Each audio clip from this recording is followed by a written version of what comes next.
The rain poured like the sky was grieving, soaking the empty benches of Willow Park. Only one figure sat unmoving beneath a dying street lamp, clutching a tattered blanket around her shoulders. But the real story didn't begin with her. It began with a man, powerful, respected, feared, yet shattered far beyond what money could mend. Ethan Hale, a billionaire CEO and single dad, drove blindly through the city that night, not caring where the tires rolled or how dark the roads became. His life looked perfect to the world, luxury, success, power, but inside, he was drowning silently. His wife had died 2 years earlier due to a sudden illness, leaving him alone with his 6-year-old daughter, Lily, who barely spoke anymore. She only drew pictures of a family that no longer existed. Ethan tried therapy, doctors, gifts, vacations, nothing filled her silence. And tonight, when he found her crying alone in her room whispering, "Mommy forgot to say goodnight," something inside him snapped. He drove just to escape his thoughts, unaware he was about to meet the person who would rewrite everything. He parked near Willow Park, stepped out, and walked, letting the rain numb him. Then he saw her, the fragile woman curled near the bench. Her face was thin, tired, and cracked with pain, but her eyes held something ancient, knowing, and strangely peaceful. She seemed familiar, but he couldn't place her. He hesitated, then approached. "Do you need help?" he asked, voice low. She slowly lifted her head. "Everyone needs help, sir. Some just hide it better." Her voice was soft yet full of meaning. Something in her tone stopped him from walking away. He glanced around. "What are you doing here at this hour? Do you have somewhere to go?" She smiled faintly. "My home is where the wind lets me rest." A homeless, philosophical woman in the rain, that alone was startling. But what shocked Ethan was what she said next. "You're not here because you're lost in the city," she whispered. "You're here because you're lost in life." Ethan froze. His heart thundered. "How would you know anything about me?" She looked straight into his eyes, and for the first time in years, he felt like someone truly saw him. "You carry grief like it's a punishment," she murmured. "But love is not something that dies. It changes form, it travels, it teaches." He felt his throat tighten. "I lost my wife. My daughter is broken. I don't know how to fix what's left." The woman nodded. "Your daughter isn't broken. She's waiting for you to remember how to feel."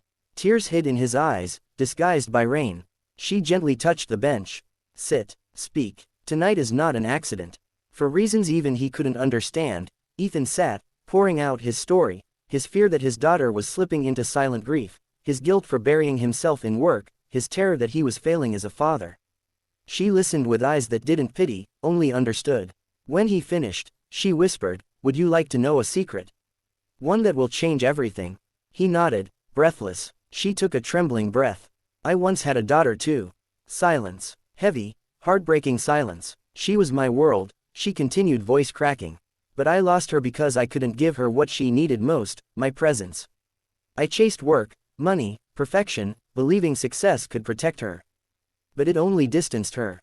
And when tragedy struck, I could never say goodbye." Ethan stared in horror. "What happened?" "Car accident," she whispered, her eyes filling.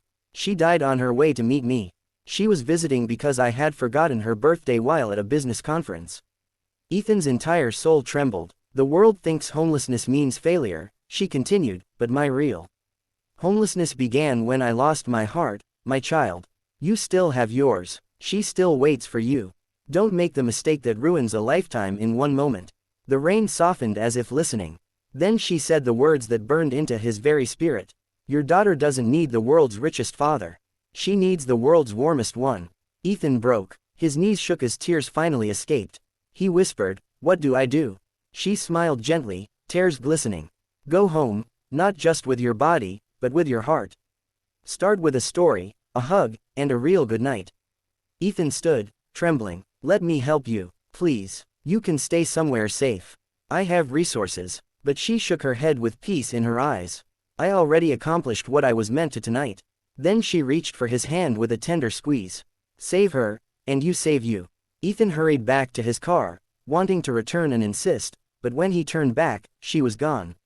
Not walked away, gone, as if the rain itself took her. He rushed home, opened Lily's door, knelt beside her bed, and whispered for the first time without breaking, "I'm here, sweetheart.